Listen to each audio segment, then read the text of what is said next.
We choose to go to the moon in this decade and do the other things, not because they are easy, but because they are hard. Because that goal will serve to organize and measure the best of our energies and skills. Because that challenge is one that we're willing to accept, one we are unwilling to postpone.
Hello, greetings. I am Professor Jun Cajigal and welcome to another virtual lecture entitled Planetary Atmospheres.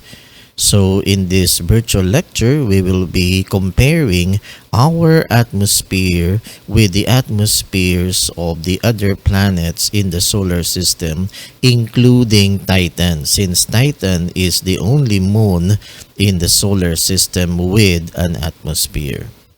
Now, our atmosphere is thin and it extends only up to 150 plus kilometers. But still, even though the atmosphere is thin, it supports life on Earth. And with regards to its composition, our atmosphere is composed of the following gases. The most abundant gas in our atmosphere is nitrogen at about 78.3%. Okay, this is followed by oxygen about 20.99%. Okay, then we have carbon dioxide about 0.03%, hydrogen 0.01%, argon about 0.94%, and other noble gases. So that's the composition of the Earth's atmosphere. So the most abundant gas in our atmosphere is nitrogen, which is similar to Titan. Remember, Titan is the only moon in the solar system that has an atmosphere. And Titan's atmosphere is composed mostly of nitrogen, which is similar to our own atmosphere. Okay? And you have other gases like oxygen, argon, carbon dioxide, and other noble gases. Alright, so let's take a look at this pie chart showing the composition of our atmosphere. So as you could see, the blue area represents nitrogen at around 78%. This is followed by the purple area of our pie chart, or oxygen, at about 20.9%. Then followed by the other gases like carbon dioxide, 0.03%, and other noble gases like argon at about 0.9%. Okay, so that's the composition of our atmosphere. Now, aside from these gases, there are also pollutants that are suspended in our atmosphere. Now, some of these primary pollutants in our atmosphere are as follows. So we have carbon monoxide at about 49.1%. Then we have nitrogen oxides at about 14.8%. Volatile organics at about 13.6%. And sulfur oxides at about 16.4%. Now, the sources of these primary pollutants are as follows. 46.2% comes from our transportation system. So this includes the exhaust from buses, jeepneys, and automobiles. Also, we have industrial processes as a primary source of these pollutants at about 15%, and combustion from fuel at about 27.3%. So these pollutants are present also in our atmosphere. Now, what is the relationship between atmospheric pressure and altitude? Now, everybody kindly take a look at this graph showing the relationship between atmospheric pressure and altitude. Now, you will notice that as we increase in altitude, as we go higher, the atmospheric pressure decreases. Now, look at this. At sea level, you have 1,000 millibars of pressure. Now, as we increase in height, as we increase in altitude, or the higher we go, the atmospheric pressure decreases. Okay? So, the higher we go, the higher the altitude, the lesser is the atmospheric pressure. Now, what is the explanation behind this relationship that as we increase in altitude, the atmospheric pressure decreases? Now, in order to explain the relationship, we have to define first what air pressure is. Now, air is made up of molecules, so air is matter. And we know that matter is anything that occupies space and has weight.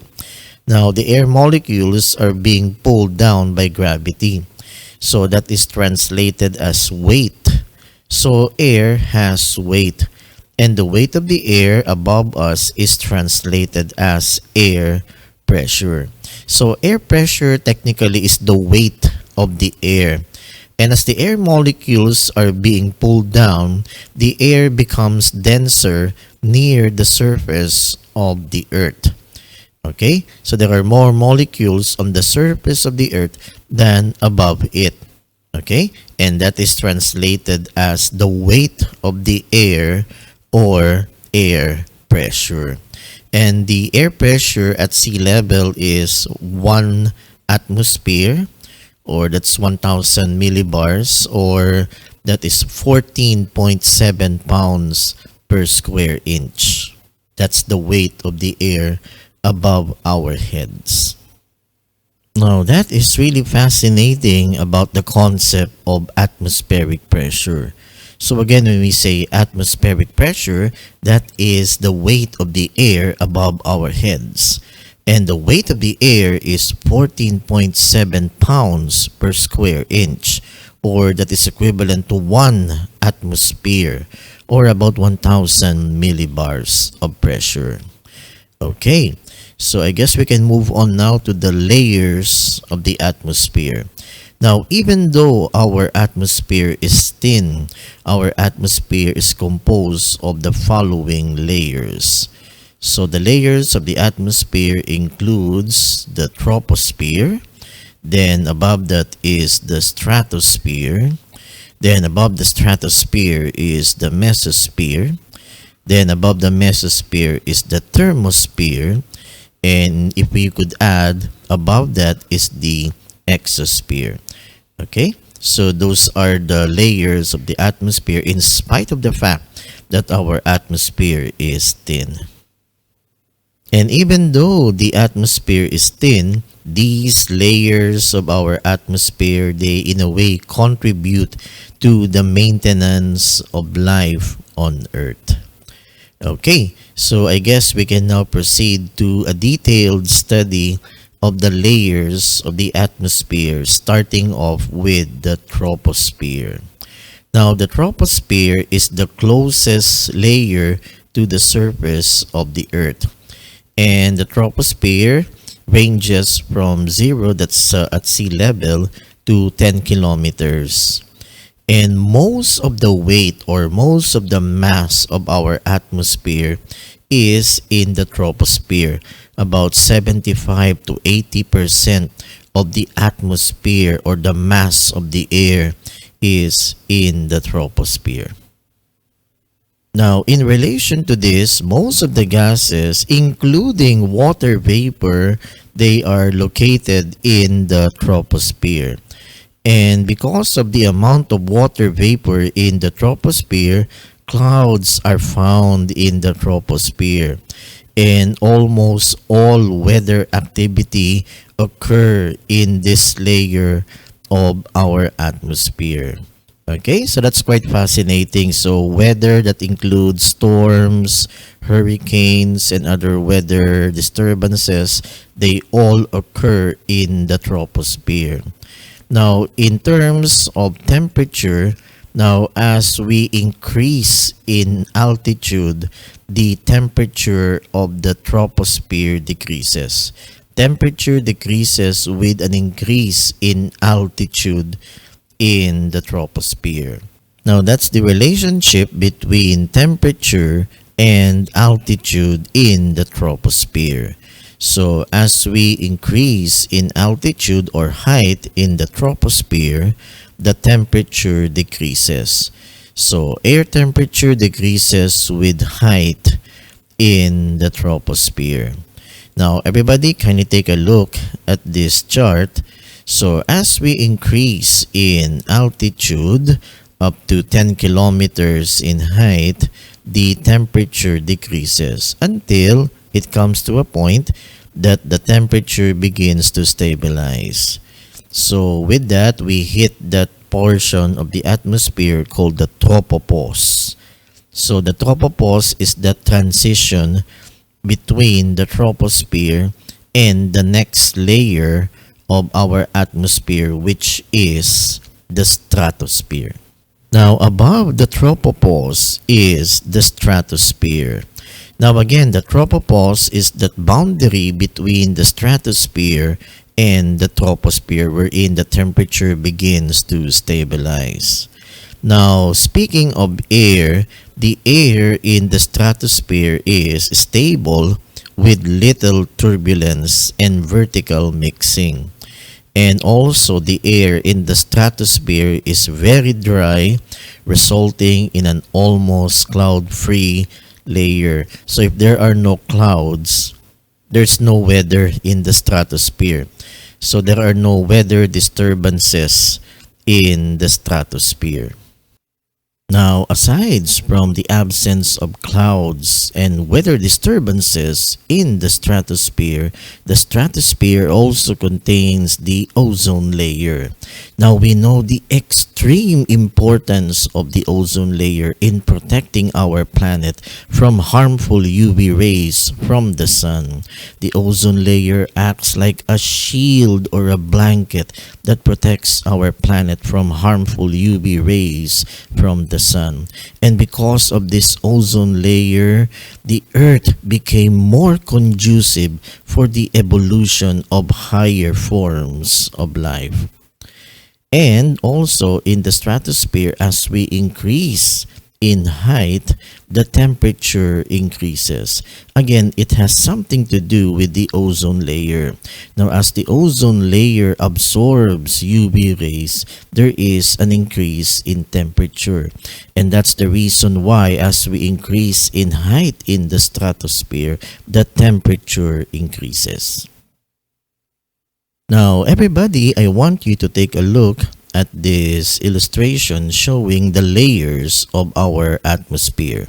Now, everybody zoom in on the stratosphere. Now, the stratosphere extends from 10 kilometers up to 50 kilometers in height. And in the stratosphere, the air is dry. There is little or no water vapor. That means that clouds cannot form. And if there are no clouds, there are no weather disturbances, no storms, no hurricanes. And that's the reason why many of our commercial flights would cruise along the lower stratosphere. And our stratosphere also contains the ozone layer. The ozone layer shields us from harmful UV rays from the sun, and this makes the earth more conducive for the evolution of higher life forms. Okay, and also can you take a look at this chart showing height and temperature. Now, in the stratosphere, as we increase in height or altitude, the temperature increases. This is due to the fact that as ozone absorbs UV rays from the sun, there is an increase in the kinetic energy of molecules, and that is translated as increase in heat or temperature. So that is our stratosphere. Now, as we reach 50 kilometers in altitude, you will notice that in the chart, the temperature begins to stabilize. And that's a sign that we have reached the transition layer or the stratopause. The stratopause is a transition zone between the stratosphere and the layer above that, which is the mesosphere. Okay, so take note of the transition between the stratosphere and the mesosphere. That is the stratopause. Now, the layer above the stratopause is the mesosphere. Now, the mesosphere is that layer of the Earth's atmosphere above the stratosphere and below the thermosphere. And the mesosphere extends from about 50 kilometers in height up to 90 kilometers in height. And what is so special about the mesosphere is that most meteors, they burn up in the mesosphere, and we see them as shooting stars. So every time you see a shooting star, just think of it as a meteor that burns up in the mesosphere. So shooting stars or meteors, they burn up in that layer of our atmosphere. And the mesosphere also is considered as the coldest layer of our atmosphere, with temperatures plummeting to as low as negative 90 degrees Celsius or about negative 130 degrees Fahrenheit. Now, that is really fascinating about the mesosphere being the coldest layer of our atmosphere. The temperatures can even plummet down to negative 90 degrees Celsius to as low as negative 15 degrees Celsius. So that's the mesosphere being the coldest layer of our atmosphere. And also in the mesosphere, meteors, they burn up in that layer, and we see them as shooting stars. So every time you see a shooting star, you think of that as a meteor burning up in the mesosphere.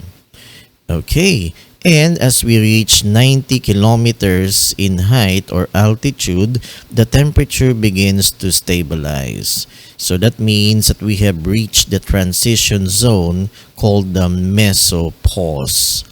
And above the mesopause is the next layer, which is the thermosphere. Now, the thermosphere extends from 100 kilometers in altitude up to 400 kilometers in altitude. Now, the word thermo means heat, and that implies that this layer of the atmosphere is the hottest layer, with temperatures reaching as high as 4,500 degrees Fahrenheit. And also in this layer of the atmosphere, small meteorites, they burn up in this layer of the atmosphere. Now everybody, I want you to zoom in on this chart, again showing altitude and temperature.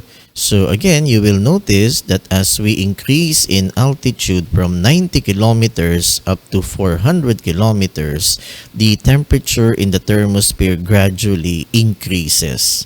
So the thermosphere is the hottest layer of our atmosphere.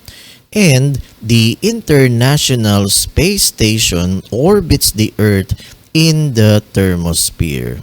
Okay, so isn't that fascinating that the ISS, or the International Space Station, orbits the Earth in this layer of the atmosphere? Now, probably you might ask, Sir, I thought that the ISS and the other satellites, they orbit the Earth in outer space. Now, technically, the ISS and the other satellites, they are still within the Earth's atmosphere. They are in the thermosphere.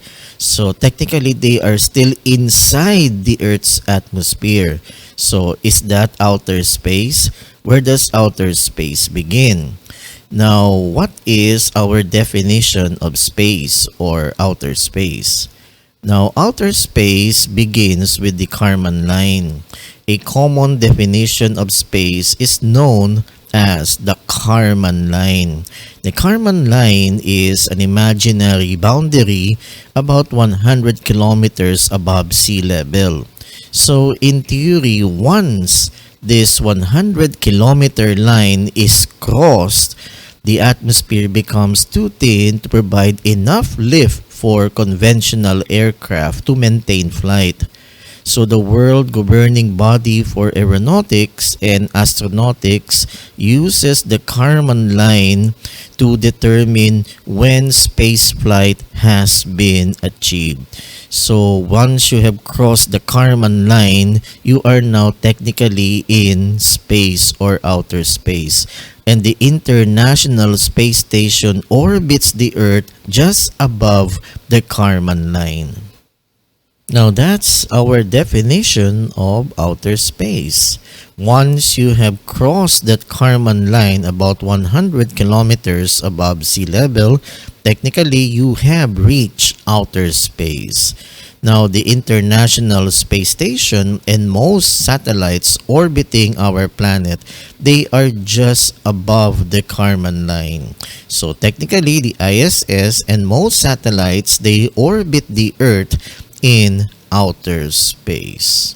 Now also in the thermosphere, ultraviolet radiation interacts with the molecules in the thermosphere, dissociating them and forming ions.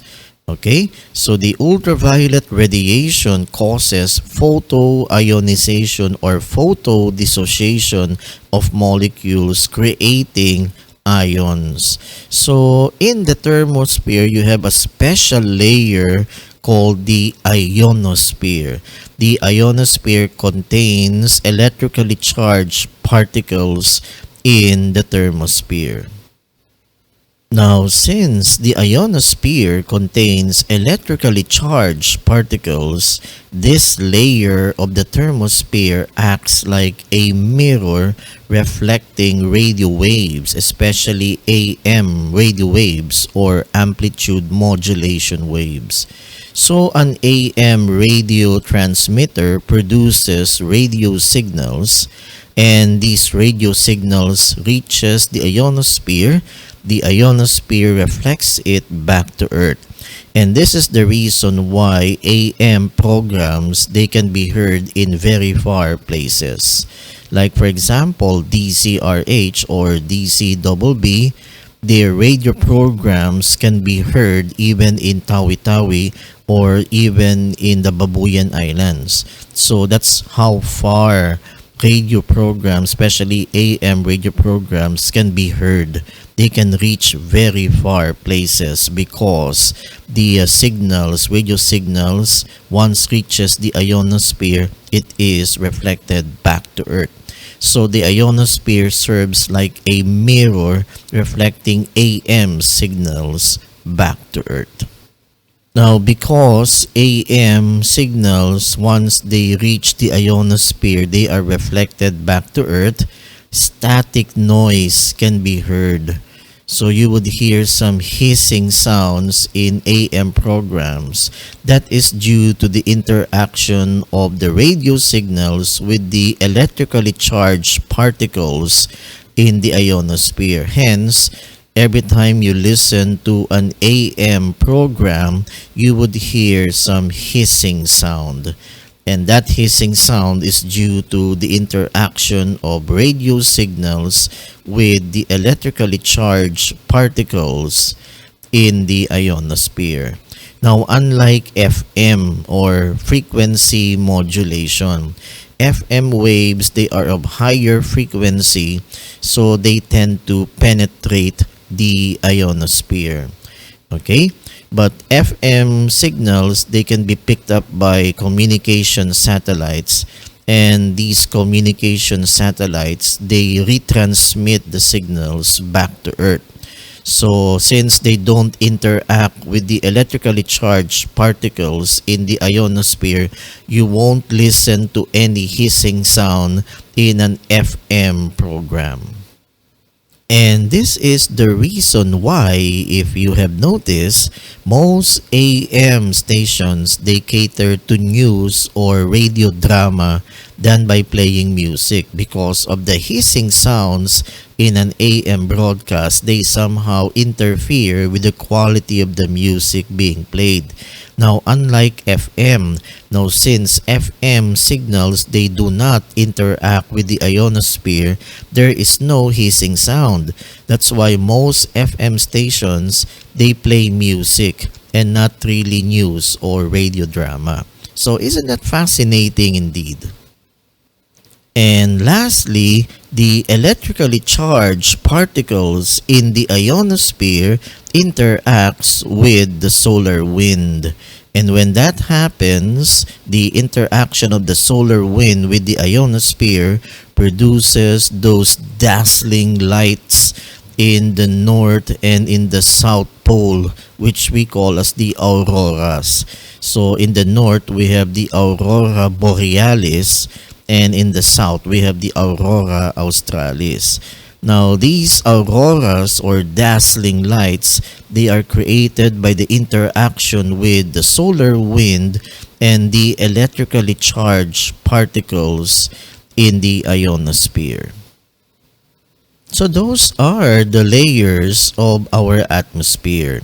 So the layers of the atmosphere, they are not determined by height or altitude, but the layers of the atmosphere, they are determined by temperature. So everybody, kindly take a look again at this chart showing height or altitude and temperature. So in the troposphere, as we increase in altitude, the temperature decreases until we reach the tropopause. Then from there, we reach the stratosphere. You will notice that as we increase in height in the stratosphere, temperature increases until we hit the stratopause. Then from there, in the mesosphere, the temperature plummets down to minus 90 degrees and reaching the mesopause. Then from there, in the thermosphere, temperature increases up to 4,500 degrees Fahrenheit. So that's the thermosphere. As we increase in altitude, the temperature increases. So that's how the layers of the atmosphere are determined. It is temperature and not height. Now, before we end, it is very important that we need to mention the greenhouse effect. Now, the greenhouse effect is that phenomenon in our atmosphere wherein our atmosphere receives radiation from the sun, but somehow that radiation in the form of heat gets trapped by water vapor and gases like carbon dioxide and methane. Now, carbon dioxide and methane, these are the so-called greenhouse gases. So these gases, they allow radiation from the sun in the form of heat to reach planet Earth, but these gases, they tend to trap the heat, keeping the heat within the Earth. Okay? So that's the greenhouse effect. Parang ano po ito? Parang yung kotse na nakasarado po yung mga bintana, then the car is left under the sun. So in a few minutes, umiinit po yung loob ng kotse.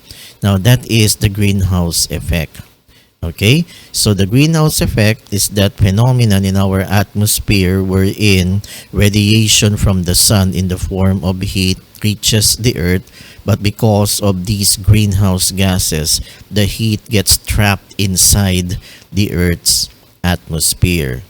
Okay? Now there are advantages and disadvantages of the greenhouse effect. Now, one advantage of the greenhouse effect is that the greenhouse effect helps regulate global temperature, which is vital in the maintenance of life on Earth. So, in a way, the greenhouse effect is beneficial because it regulates global temperature. Now, one disadvantage of the greenhouse effect is that as the volume of greenhouse gases is increasing with more burning of fossil fuels, it is contributing to an increase in the planet's average temperature and climate. And this is what we call as global warming. Now, because of this increase in greenhouse gases, especially carbon dioxide from the burning of fossil fuels, this will increase the planet's average temperature and climate, resulting in what we call as global warming. Okay, so I guess that's about it for the greenhouse effect and the layers of our atmosphere. Now, at this point, let us now compare our atmosphere with the atmosphere of the other planets in the solar system. So let us now compare our atmosphere with the Venusian atmosphere. Now, we know from the previous live stream entitled The Tour of the Solar System, we know that the Venusian atmosphere is extremely thick. And the composition of the Venusian atmosphere is that it is composed mostly of carbon dioxide. And because of the thickness of the Venusian atmosphere, an astronaut would experience air pressure at about 90 times heavier than the Earth's atmospheric pressure. So it is like diving about 3,000 feet beneath the ocean. So that's how extensive the Venusian atmospheric pressure is as compared to the Earth's atmospheric pressure. Now, isn't that fascinating? Because of the thickness of the Venusian atmosphere, the Venusian air pressure is 90 times greater than the atmospheric pressure here on Earth. So if you're an astronaut on Venus, it is like diving at 3,000 feet beneath the ocean. So that's how extensive the Venusian atmospheric pressure is as compared to the Earth's atmospheric pressure. Also, because of the composition of the Venusian atmosphere, which is mostly carbon dioxide, the Venusian atmosphere causes a runaway greenhouse effect that heats the planet even hotter than the surface of Mercury. Now, because the Venusian atmosphere is composed mostly of carbon dioxide, and we know that carbon dioxide is a greenhouse gas, the heat from the sun is allowed to enter the Venusian atmosphere, but it does not allow it to escape, raising the surface temperature of Venus to about 460 degrees Celsius, making Venus the hottest planet in the solar system, much even hotter than Mercury. Now that is really fascinating about this runaway greenhouse effect on Venus. Now everybody, I want you to take a look at this photo taken by the Venera space probe. So you will notice that the sky, the Venusian sky, is yellow. Now it's because the Venusian clouds are composed of sulfuric acid. So take note, sulfuric acid. So the thick clouds of Venus is composed of sulfuric acid. So if you will describe the atmosphere of Venus, Venus is one hell of a planet. Well, I guess that's it for the hellish atmosphere of Venus. So let us now compare our atmosphere with the Martian atmosphere. Now, in terms of thickness, the Martian atmosphere is about 100 times thinner than the Earth's atmosphere. And it is composed mostly of carbon dioxide at about 95%. Now, here is the breakdown of the composition of the Martian atmosphere. So, carbon dioxide at about 95.32%, nitrogen at about 2.7%, argon at about 1.6%, and oxygen at about 0.13%. And we have also carbon monoxide at about 0.08%. Now, that's really fascinating about the Martian atmosphere. So, the Martian atmosphere is 100 times thinner as compared to the Earth's atmosphere. And the Martian atmosphere is composed mostly of carbon dioxide, similar to Venus. But because of the thinness of the Martian atmosphere, there is no runaway greenhouse effect. Other gases in the Martian atmosphere includes argon, nitrogen, and other gases. Okay, so that's the composition of the Martian atmosphere. Now, even though the Martian atmosphere is thin and about 100 times thinner than the Earth's atmosphere, it is thick enough to support clouds, weather, and wind. Now, that's really fascinating. Even though the Martian atmosphere is thin, it is thick enough to support weather, winds, and clouds. In fact, the Martian atmosphere has giant dust devils. These dust devils, they are like twisters that routinely kick up the oxidized iron dust that covers the Martian surface. And also, the Martian atmosphere has dust storms. These dust storms are the largest in the solar system, capable of blanketing the entire planet and lasting for months. These usually take place in the spring or during the Martian summer.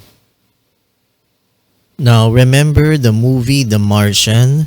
So, at the start of the movie, the Mars crew encountered a giant dust storm. So they were forced to evacuate the habitat. Okay? So Mars experiences these giant dust storms, and these dust storms may enshroud the entire planet. And that's really fascinating indeed about the red planet. Well, I guess that's it for the Martian atmosphere. Really interesting indeed. Now, what about the four gas planets, Jupiter, Saturn, Uranus, and Neptune? Now, their atmospheres are similar in composition. The most abundant gas in their atmospheres is hydrogen, followed by helium, with traces of methane and ammonia. But in the case of Uranus and Neptune, the amount of methane is much greater as compared to Jupiter and Saturn, and that accounts for their bluish appearance in their atmospheres. Now, what about Titan? Titan is the largest moon of Saturn, and Titan is the only moon in the solar system that has an atmosphere. Now, the atmosphere of Titan is quite fascinating indeed, because Titan's atmosphere, based from the observations from the Voyager space probe, have shown that the Titanian atmosphere is denser as compared to the Earth's atmosphere. And the atmosphere of Titan is so thick and the gravity is so low that humans could fly through it by flapping wings attached to their arms. Fantastic, isn't it? Now, since the Titanian atmosphere is thick, will that affect the pressure on Titan's atmosphere? Okay, now in terms of the atmospheric pressure on Titan, at the surface of Titan, the atmospheric pressure is about 60% greater than on Earth, roughly the same pressure a person would feel swimming about 50 feet. Okay, so that's fascinating indeed. And in terms of composition, the Titanian atmosphere is mostly nitrogen at about 95% and methane at about 5%, with small amounts of other carbon-rich compounds such as ethane and propane. So basically, the troposphere of Titan's atmosphere is similar to the troposphere of the Earth's atmosphere. If you will recall, in the troposphere here on Earth, weather occurs. So you have water vapor turns into clouds, and clouds bring precipitation like rain or snow. So that's the troposphere here in the Earth's atmosphere. But on Titan, the troposphere of the Titanian atmosphere, you have methane rain.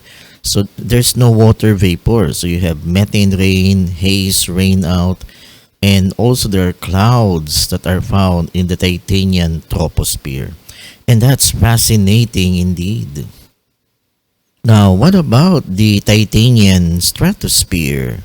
Now, the composition of the Titanian stratosphere is 98% nitrogen, the only dense, rich nitrogen atmosphere in the solar system aside from the Earth's atmosphere, with the remaining 1.6% composed mostly of methane. That's about 1.4% methane, and hydrogen at about 0.1 and 0.2%. Now, for the mesosphere, the Titanian mesosphere, the Titanian mesosphere is a detached haze layer which is found at about 400 to 500 kilometers within the mesosphere. And in the Titanian mesosphere, the temperature at this layer is similar to that of the thermosphere because of the cooling of hydrogen cyanide lines. And we have the Titanian thermosphere. Now, particle production begins in the thermosphere. Now, this was concluded after finding and measuring heavy ions and particles. So again, you will notice that the thermosphere on Titan's atmosphere has ions which is similar to the thermosphere of the Earth's atmosphere. Right? And this is also the Cassini's closest approach in Titan's atmosphere. Now, everybody, kindly take a look at this illustration comparing the Earth's atmosphere with the Titanian atmosphere. So you will notice, just like here on Earth, the Titanian atmosphere has layers. So you have the Troposphere, the Stratosphere, the Mesosphere, and the Thermosphere. And just like in the Earth's atmosphere, the Titanian troposphere is that layer wherein most of the weather on Titan occurs. And in the Titanian troposphere, you have methane clouds and methane rain. Now back here on Earth, in the troposphere, you have water vapor. Water vapor forms clouds and clouds form rain. Okay, on Titan, water cannot exist in liquid form because of its low temperature.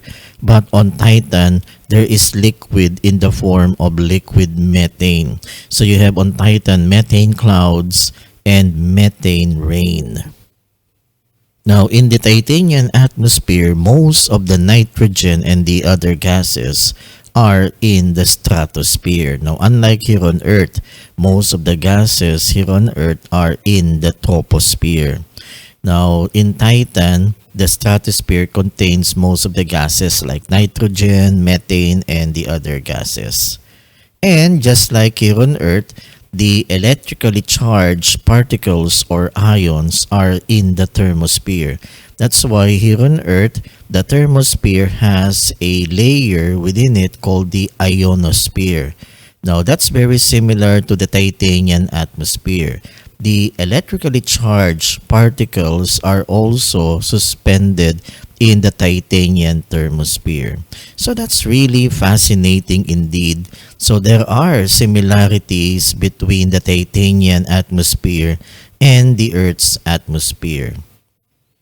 Now, because of the similarities between the Earth's atmosphere and the Titanian atmosphere, plus the fact that Titan has liquid on its surface, but not liquid water, but liquid methane, Titan is a good candidate for the existence of extraterrestrial life. So isn't that fascinating indeed? Now, the Huygens probe discovered liquid methane, and probably within those lakes of methane, microbial life in the form of extremophiles or methanogen may exist. So we are looking forward for other missions on Titan that may confirm the existence of life on that fascinating moon of Saturn. Okay, so that's the Cassini probe. The Cassini probe was able to reach the thermosphere of Titan, and the Huygens probe successfully landed on the surface of Titan. Well, I guess that's about it for our topic tonight on planetary atmospheres. Now, it is vital that we compare the atmospheres of the planets, including Titan, so that in a way we can protect our own atmosphere. So we need to protect our own atmosphere by lessening the carbon dioxide content of our atmosphere in order to minimize global warming.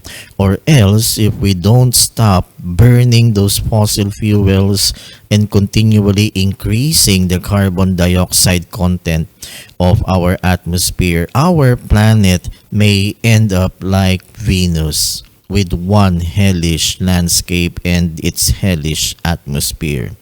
So we need to protect and maintain our atmosphere. Okay, so I guess that's all for tonight. So I would like to thank the officers and crew of the Vedan Society of Young Astronomers, to my president, Mr. G.C. Cascolan, my head director, Mr. Kus Pakulanan, and also I would like to thank the administrators of San Beda University Senior High School Department who made this live stream possible. Please check out our Facebook page, the Vedan Society of Young Astronomers, and also please check out our Twitter account. Alright, so I guess that's about it. This is your commander, Professor Jun Cajigal, saying, live long and prosper, and I will see you soon. Always stay safe and good night, everybody.